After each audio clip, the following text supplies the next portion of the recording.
السلام عليكم وعلى كل متابعين القناة. ازيكم يا حبايبي؟ عاملين ايه؟ يا رب دايما تكونوا بخير. معاكم نشوى من مطبخ نشوى السقا. لو اول مرة تشوف القناة لو سمحت اشتركي فيها وفعلي الجرس عشان يوصلك مني كل جديد.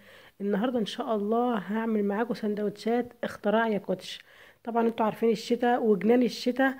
تعالوا بقى اتجننوا معايا ونشوف هنعمل ايه مع بعض. بسم الله الرحمن الرحيم. معايا هنا نص فرخة، انا هنا هشتغل بوراك. اللي موجود عندك اشتغلي بيه. معايا هنا بصل اخضر. لو ما عندكيش بصل اخضر البصل العادي يمشي برضو، مفيش اي مشاكل. بطاطس مسلوقة، حبيتين من البطاطس على نص الفرخة، حبيتين متوسطين. معايا هنا بهارات وفلفل اسود وشطة وملح.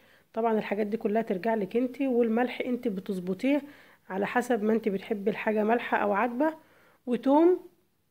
هخلي بقى نص الفرخة دي وارجع لكم تاني. خليت الفراخ هاخدهم بقى مع البصل والثوم واضربهم في الكبة. ده شكل الفراخ بعد ما فرمتها في الكبة مع البصل والثوم. وبعد كده ههرس البطاطس.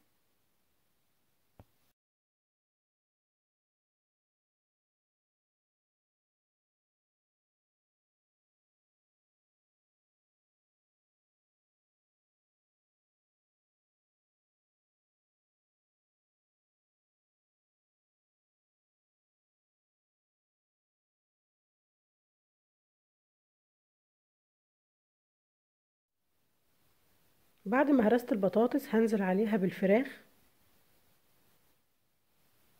والبهارات والملح واقلبهم مع بعض كويس جدا.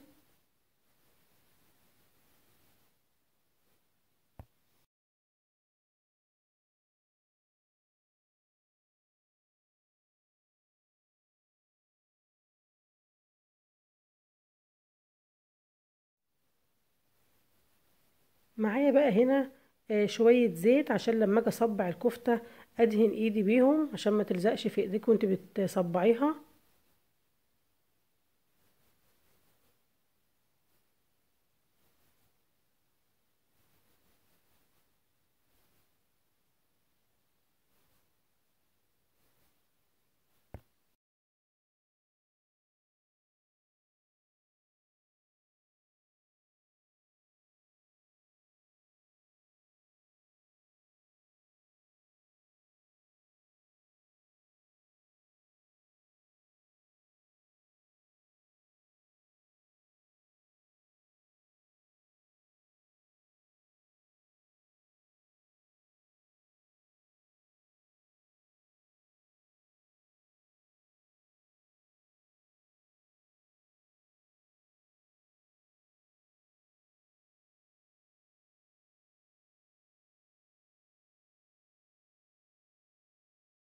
انا كده خلصت الكمية كلها ما شاء الله، طلعت لي كمية حلوة ان انت تقدري تعشي بيها عيلتك كلها.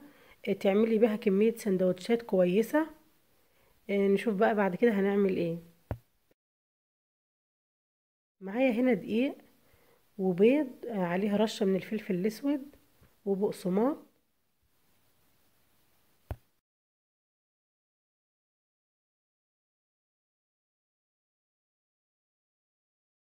وهحطها في الدقيق وبعد كده البيض وبعد كده البقسماط.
خلصت الكمية كلها.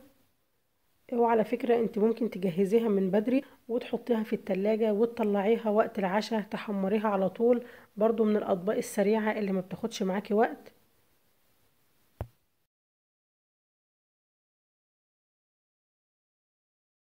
هتحطي بقى الزيت على النار ويسخن جدا جدا،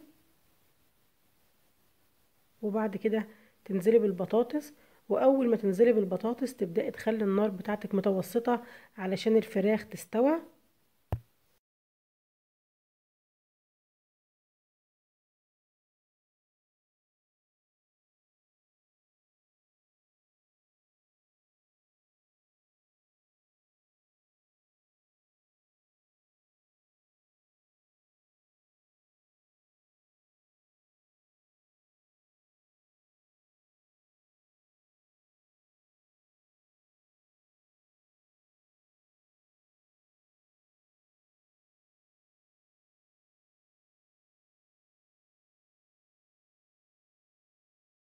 وما تقلبهاش كتير غير لما تتأكدي ان هي اخدت لون من تحت، علشان الكفر بتاعها ده ما يفكش.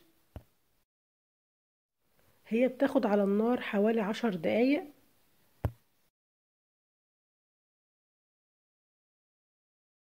شايفين لونها حلو قوي ازاي، وريحتها بقى قلب البيت والله وانا بعملها.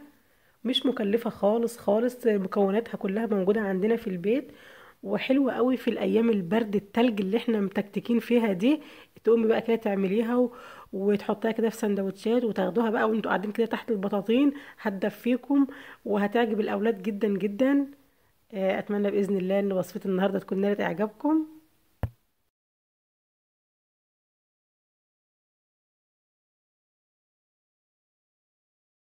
شكلها مغري جدا وطعمها حلو قوي قوي قوي. قومي دلوقتي حالا يلا اعمليها.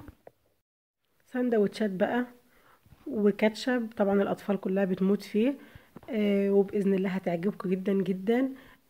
ولو عجبكم الفيديو النهارده ما تنسونيش لو سمحتوا في اللايك، ونتقابل باذن الله في وصفة جديدة، والسلام عليكم ورحمة الله وبركاته.